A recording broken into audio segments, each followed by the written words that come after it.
When I sit around bullshitting with buddies or maybe some new guys about hunting, the conversation always seems to gravitate towards hunting scopes. It's like it can't be helped. I have my own criteria though for what makes a hunting scope perfect for me.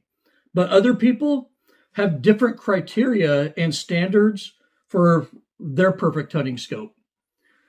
As my longtime viewers know, I stopped supporting Vortex many years ago because of constant quality issues, broken scopes, and I felt that their glass was becoming overpriced for what you get. Then, I don't know, about 3, 4 years ago, I started gravitating away from Leupold after I had three VX6 scopes, a VX5 scope, and a VX Freedom scope take a shit on me. Since then, I've had a Swarovski Z5 and a Zeiss V4 that wouldn't track. And this year, I got a brand new Leupold Mark IV to review, and the reticle level feature in it broke right out of the box. I feel like most popular hunting scopes these days are no longer durable. Lightweight rifles with carbon fiber barrels and Kevlar stocks became the fad in the hunting world, and scope manufacturers went on a race to make the lightest full featured scopes possible. And they did this by using thinner scope tubes and plastic parts where metal parts used to be.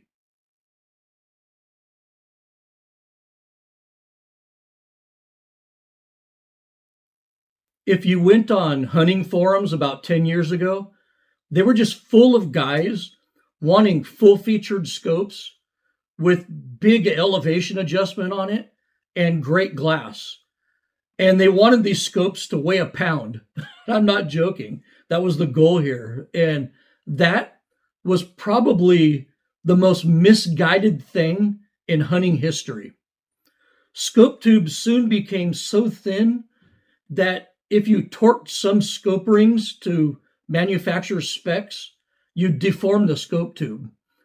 If you didn't lap your rings anymore, especially if you had two-piece bases, a thin scope tube could distort on you and bind up the erector mechanism in the scope. Plastic parts were also added everywhere to cut down on weight, which also degraded the durability of scopes. Fortunately, the tactical and competition shooting world rejected these lightweight scopes that were having durability issues. So a lot of hunters out there started using tactical scopes for hunting because those were the only scopes available that could take abuse. Some manufacturers, even today, stayed the course with lightweight hunting scopes, and others kind of started bucking that trend and decided to make heavier, more durable scopes. Durability really muddied the waters for scope selection because it's inconsistent with glass quality and price. So the scope market today has never been more confusing.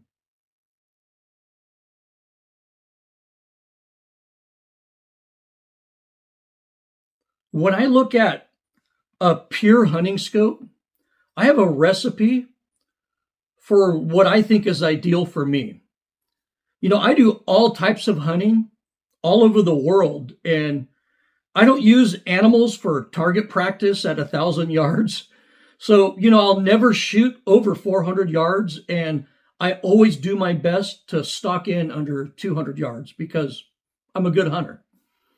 And, I'll explain what I personally want, and this is just me, out of my hunting scopes. My hunting scopes have to be the right size.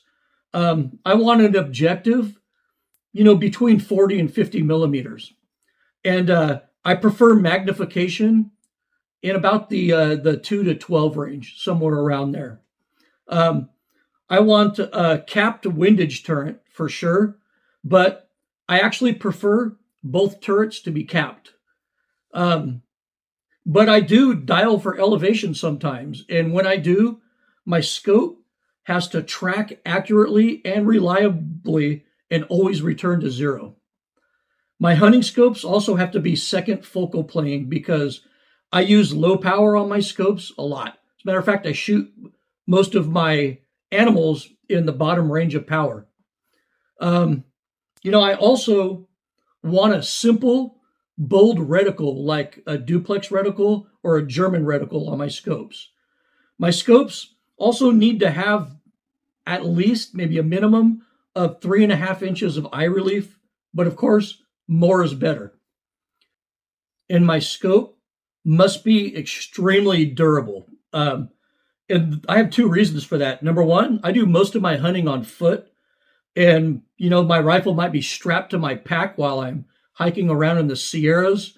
I might have to lean it against fences and rocks and put it under fences while I cross boundaries. And also another thing that a lot of people don't consider, I travel a lot to hunt. So, when I'm traveling, 27 hours across the world um, on multiple international flights, my scope that's on the rifle in the case is just going to get beat up like you couldn't imagine. So, uh, extreme durability is very important to me.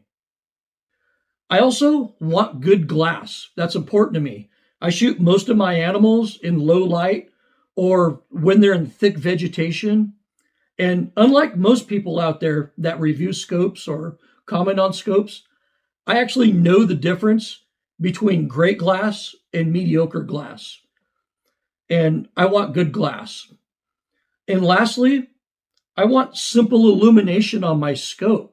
Nothing more than a small dot in the middle of the reticle or maybe a tiny cross in the middle of the reticle. And, I just don't want a busy reticle or busy illumination in my reticle. And, that's what I look for in a hunting scope.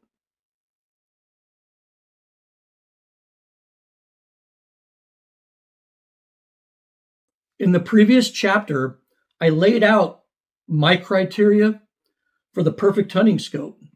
Notice I didn't talk about weight or price when I discussed my personal criteria for a good hunting scope.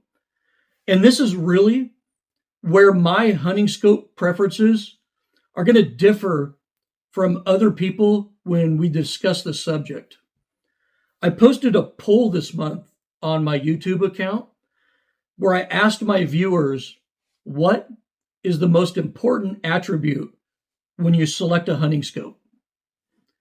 Almost two-thirds of you think durability and reliability are the most important attributes of a hunting scope. And here's some of my viewers' comments. North Carolina Woodlands Roamer wrote, durability, reliability is number one for me. When I pick up a piece of gear and head out the door, I want to know it's going to work properly. If a scope won't hold zero or otherwise breaks from normal use, then it doesn't matter how good the glass is. Ottawa 1 Ontario wrote, durability, reliability, definitely for me. What good is the most famous name in the business with the best glass, blah, blah, blah, if QC is gone down and your scope may not hold zero, or your eyepiece will fall off, and I'm not just talking about entry level. Fighting Texas Aggie wrote, if it's not durable, reliable enough to hold zero and dial accurately, then nothing else matters. The best glass in the world won't help you if your zero shifts. So I believe that I'm in the same camp as these guys. At this point in my life, I've had a lot of scopes go to shit on me, and it seems like it's becoming more common these days. So I now value durability and reliability over everything. I just love great glass on a scope, but reliability is just more important to me. 27% of people in the poll thought glass was the most important attribute of a scope. But don't think that these are misguided souls. Some of them actually have very good reasons for putting glass before durability. One of my viewers that commented was Carl James, and I thought he had a pretty good explanation for putting glass first. Carl wrote, "It depends on what I'm hunting. If it's whitetail in the evening, I want clarity. If it's hunting the most dangerous game at the time of my choice, then it's reliability." So if you hunt out of a blind, like many whitetail hunters do, great glass is pretty much all you're going to need because you won't be beating on your rig hiking up and down mountains. Also, most European hunters use stationary blinds, and many European hunters actually hunt at night by nothing but the light of the moon. So, fantastic glass is absolutely mandatory and is much more important than durability for those particular hunters. But Carl also correctly pointed out that if you're hunting something like dangerous game, durability and reliability are everything. So scope preference can be situational. But I generally, and this is speaking in general terms, just can't get on board with the philosophy that glass is more important because I don't really hunt from blinds and my scopes are going to need to take abuse. And I also got a very interesting comment from a viewer that goes by Brackish Bass. Brackish Bass wrote, "Find out where high-end scope companies get their glass and research what scope incorporates the quality glass for a lower price." I went down a rabbit hole one evening and found out some pretty interesting stuff. I'm sorry, Brackish Bass, but this really won't work because there are wildly different grades of glass from the same exact factory. And proprietary coatings in the industry play a huge part in optical qualities. Some Chinese scopes these days use shot glass, but when you look through it, it's no better than mid-grade Japanese glass. Then if you look through something like a Zeiss Victory HT with shot glass in that, it'll just blow your mind. So never think that just because glass comes out of a certain factory to build a cheap scope, that's going to be great glass because in reality, it seldom is. Then another one of my viewers that goes by Veteran Iron Outdoors provided an interesting comment. He wrote, "Reliability usually comes with glass quality, so I'm picking glass quality. 90% of my animals are taken in either the first or last 30 minutes of legal light, so I need as good of glass as I can afford." So let's concentrate on the first line of this comment, where he states, "Reliability usually comes with glass quality." And let's consult a chart to explore that statement a little bit further. In my opinion, great glass doesn't always come with durability. In fact, I think some of the best glass put into scopes today are living in scopes that actually lack durability. And this chart right here, if you really get into it, this chart tells you two things. Number one, this chart tells you that money does not buy durability. Some companies value lightweight over durability, and that's a selling point of their scopes when they put top tier glass in those scopes. And the second reality of this chart is that money does buy better glass. It's obvious from this chart that the glass is what you're really paying for. So we have two realities here. Money doesn't buy durability, and money does buy you better glass. Then, a long-time subscriber to this channel that goes by Falba1492 dropped this bomb in the comment section. Falba1492 wrote, "The first thing I want is alpha glass, but not at the cost of reliability. Unfortunately, this means heavy and expensive optics. If there's one thing I've learned, cheap is expensive. Buy once, cry once. Now, pay particular attention to the fact that he wants alpha glass and reliability. And also, he understands that this means he's going to have a heavy, expensive scope. Look at this chart right here, where we compare the weight of each scope. So you could compare that to durability, cost, and glass quality. FAUBA 1492 hit the nail on the head. Durable scopes tend to be heavy. And this is because they have thicker tubes and use metal instead of plastic in key components. This chart demonstrates the weight of each scope compared to durability. There's definitely a correlation between durability and weight. And it seems like once a simple 2 to 10 hunting scope gets above about 22 ounces, the level of durability actually increases a lot.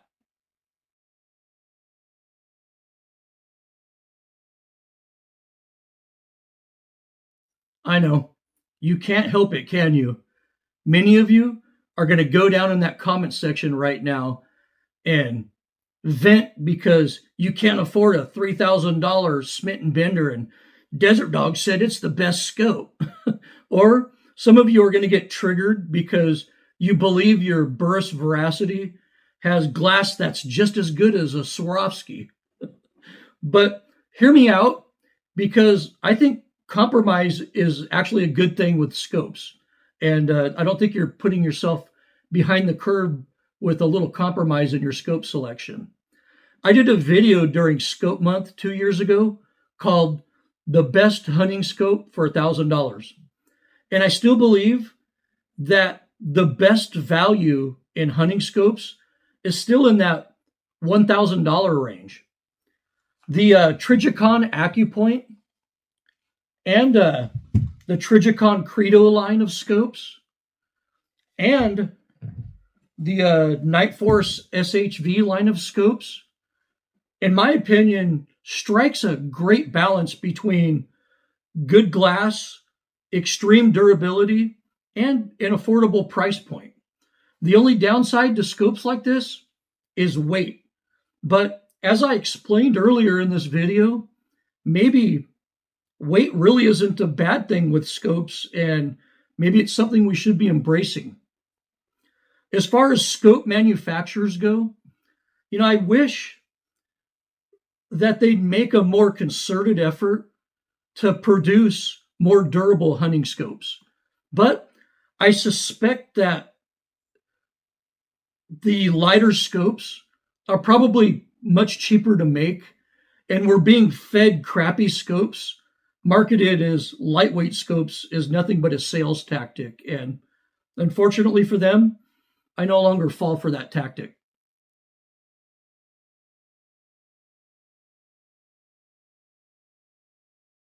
This is the first video I've ever made in response to an online poll. I usually jump in the comment sections of my poll and kind of mix it up with my viewers, but I wanted to kind of keep my distance on that poll and listen to what my viewers value the most in their hunting scopes. And I actually learned a lot, and it forced me to take a deeper look at the subject. Hopefully, your attention span is developed enough to understand that I'm not talking about target or tactical scopes in this video at all. Just old school style hunting scopes that meet my personal criteria. And no, I'm not going to review your tracked or your favorite Arkin scope. So please don't flood the comments asking about other scopes. This video was not a scope review. It was just a video about what characteristics we value the most in our hunting scopes and the current state of the hunting scope industry as a whole. And the scopes I did list in this video, I wasn't reviewing them, I'm just using them as examples. Well, I hope you enjoyed this video, and even if you disagree with me, hopefully I inspired you to think more critically on the issue. So thank you for watching, and as always, Good hunting.